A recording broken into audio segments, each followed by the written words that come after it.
En otro orden de cosas, el gobierno no recibe a Moyano, no quiere saber nada, por más que Moyano tire escupidera y diga, yo tomaría un café. No, ellos no toman café, tienen úlcera. Así que olvídate, Moyano, ahora anda a tomar café con el juez. Es más, el gobierno ahora viaja, el ministro de Economía viaja a Europa y se lleva algunos de los gremios o sindicatos o dirigentes, son 11 en total, 11 en total, que son los más, entre comillas, afines al gobierno, los menos díscolos. Contemos lo que van a hacer. Van a visitar a los ministros de trabajo de los principales países europeos para ver qué tipo de contratos se hicieron para que tomen gente, las empresas tomen gente, qué tipo de trabajo se necesitan, hasta dónde puede llegar la flexibilidad, qué tipo de convenios. Esto va a terminar con contrato laboral. Exacto. Acordate que la única salvación de la Argentina es el contrato laboral. España, Holanda, Italia. Exacto. Para ver cómo también resolvieron el tema paritarias allá. Exacto. ¿Y sabés qué? No van a Estados Unidos, para no decir que estamos chupando de las medias a la madre patria, porque siempre te dicen los boludos eso. Pero en todo el mundo civilizado es la ley de contrato de trabajo. El único lugar que subsiste la mafia sindical es acá. En todos los lugares del mundo le decimos, bueno, vení a trabajar, vos cumplís estos ítems, laburás, y yo te cumplo estos ítems y te pago. No cumplís estos ítems, te vas. Y si yo no los cumplo, vos me haces juicio. Listo. Pero nada de que hay en el medio un negro que, nosotros que venimos, ¿viste? No.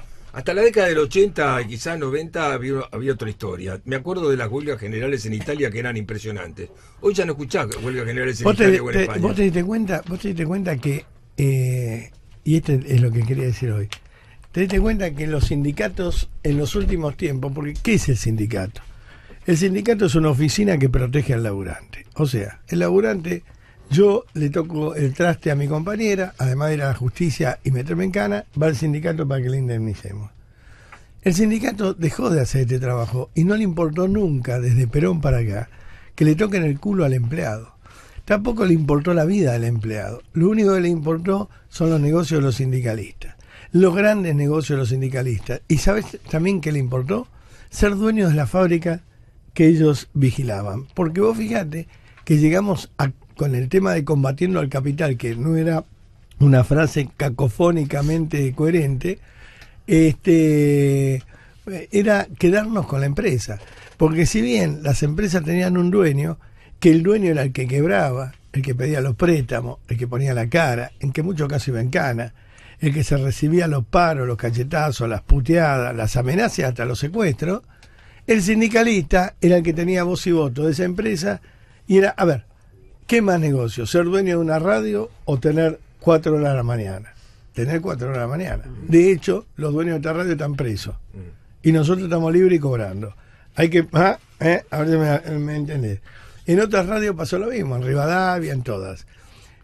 Siempre los dueños terminan con grandes quilombos. Porque uno cuando ve al dueño, que es la mentalidad de merda de la Argentina, cuando ves al dueño de un medio, de lo que fuera, de una fábrica, de lo que fuera, y lo ves con la familia paseando, y dices, mira vos la guita que tiene. Pero este tipo, para tener la guita, hace 80 años que está la, que es lo que el negro no entiende. El negro, cabeza de termo, no entiende que fueron los abuelos, los padres, los abuelos, las madres, los tipos, todos dedicados a una pyme que se convirtió en empresa. En muchos casos, no te estoy hablando, porque además se tergiversó la historia. Las empresas primero eran de los laburantes inmigrantes que vinieron y como pupo hermanos empezaron juntando bosta de vaca en la calle hasta terminar teniendo una empresa constructora, como Macri.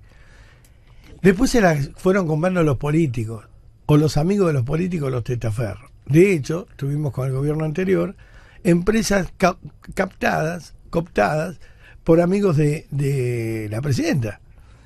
Es más, anteriormente, con el Grupo Navarro, hemos tenido empresas, como por ejemplo Fredo, como por ejemplo la de Mendiguren, que eran compradas las marcas para blanquear guita.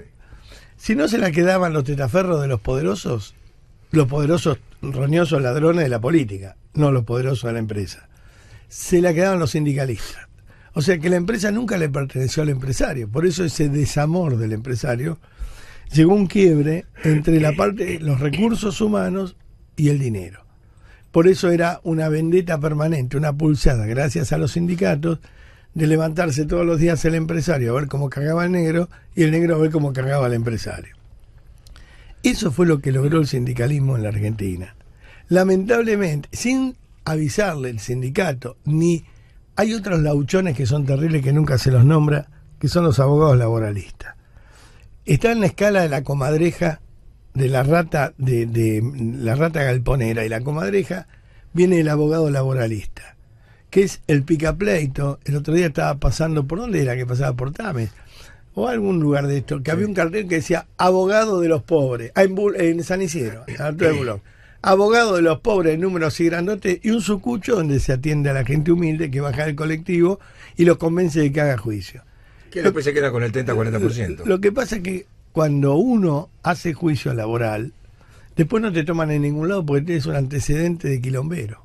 Pero eso no se lo avisaron nunca a la gente. Entonces cuando el tipo va a otra fábrica, pide los antecedentes, este tuvo juicio con la fábrica anterior. No, olvídate, déjalo afuera. Y ahí también tiene que ver con el foco del almácigo de pobres. Los juicios laborales han generado tipos que nunca más van a y después lo vamos a ampliar, nunca más van a laburar en su vida. Uno de los tipos que impulsa este tipo de cosas es el padre del que estaba en aerolíneas con la Cámpora. Sí. ¿Cómo se llama? Recalde. Los abogados laboralistas son ratas que lejos de defender los intereses, es como los que divorcistas.